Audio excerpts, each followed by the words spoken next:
excess heat to show up, and it's never the same amount of energy twice. I require that you be able to make one of these things, replicate it, put it here, it heats up the cup of tea, I'll drink the tea, then you make me another cup of tea, and I'll drink that too. That's not it. For you to be a believer, it has to work 100% of the time. Pretty much. Our critics often complain that we can't boil water to make tea. We could have in fact boiled 64 gallons of water and made 1,000 cups of tea had we chosen to do so.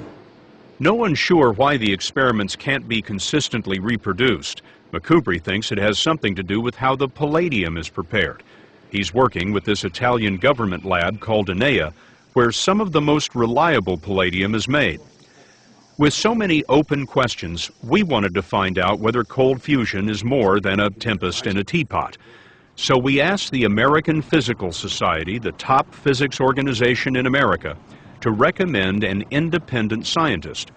They gave us Rob Duncan, Vice Chancellor of Research at the University of Missouri and an expert in measuring energy. When we first called you and said, we'd like you to look into cold fusion for 60 minutes, what did you think when you hung up the phone? I think my first reaction was something like, well, hasn't that been debunked?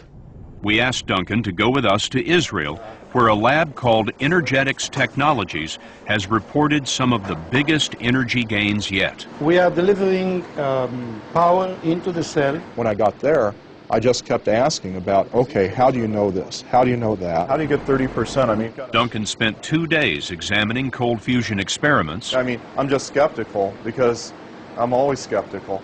And investigating whether the measurements were accurate. Do you measure that aluminum temperature directly or just assume it's equal to... And when you walked out of the Israeli lab, you thought what?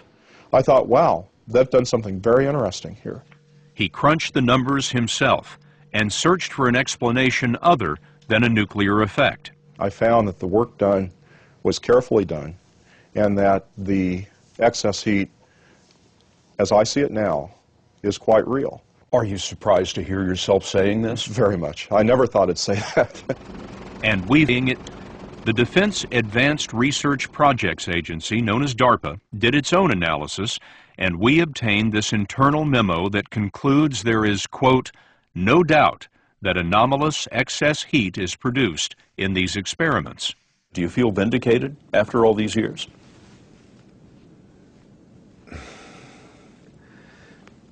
I don't have any real need for vindication. I know what I've seen. That was a pretty big smile on your face, though. It's good. It's not bad. Certainly it's... I don't have any real need for vindication. I know what I've seen. That was a pretty big smile on your face, though. It's good. It's not bad. Certainly it's good. Now the Pentagon is funding more experiments at the Naval Research Lab in Washington, D.C., and at McKubre's lab in California. We wondered what Richard Garwin would think of the Defense Department's appraisal. The experiments leave no doubt that anomalous excess heat is produced. Well, that's a statement. You just don't buy that. Well, I am living proof that there's doubt. Now, they can say that excess heat is being produced, but they can't say there's no doubt. All they can say is they don't doubt, but I doubt. If you ask me, is this going to have any impact on our energy policy, it's impossible to say because we don't fundamentally understand the process yet. But to say that we don't fundamentally understand the process and that's why we're not going to study it is like saying I'm too sick to go to the doctor. You know, I wonder how you feel about going public endorsing this phenomenon on 60 Minutes when maybe 90%, I'm guessing, of your colleagues think that it's crackpot science. I certainly was among those 90% before I looked at the data. And I can see where they'll be very concerned when they see this piece. All I have to say is read the published results, talk to the scientists, never let anybody else do your thinking for you. There was one more scientist we wanted to find, a man who left America in disgrace and retired with his wife to the English countryside. Martin Fleischmann, the man who announced cold fusion to the world, is hindered now by years, diabetes, Parkinson's disease, and maybe a little bitterness. At home, he pulled out an improved version of his experiment, something that he was working on when he was hounded out of science. When you hold that in your hand and you think back on what's happened these last 20 years, what do you think? A wasted opportunity. Wasted? Because it was discredited at the time.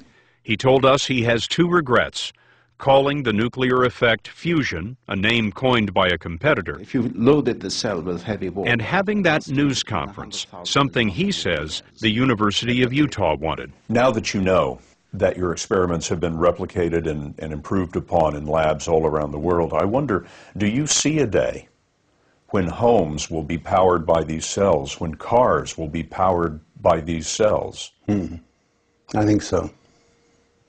It wouldn't take very long to implement this. You make me feel that I should take a part in this. I'm getting you interested again? Yes. The potential is exciting. The potential is exciting.